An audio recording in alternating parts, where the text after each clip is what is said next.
L'idée, c'est vraiment d'échanger sur le pourquoi la fidélisation des clients, c'est important. Et en fait, le principal sujet qu'on va retrouver là-dessus, c'est vraiment le coût d'un client.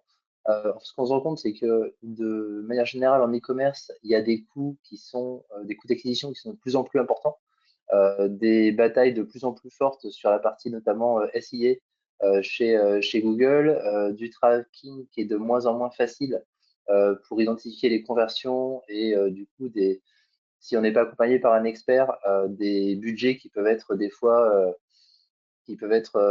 vraiment engloutis et des conversions qui sont pas idéales. Donc, on arrive souvent, ce qu'on dit, à des conversions pardon, à des coûts d'acquisition qui sont environ 7 fois plus chers que des coûts de rétention et de fidélisation des clients.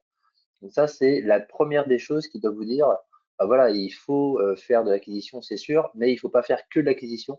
Il faut trouver le juste levier entre acquisition et rétention client pour avoir un business qui va être prospère derrière.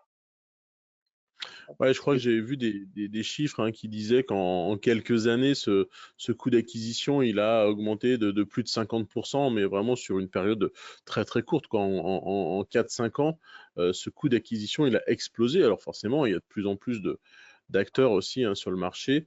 Et donc, eh bien, il faut qu'on trouve des solutions pour aller travailler notre rétention.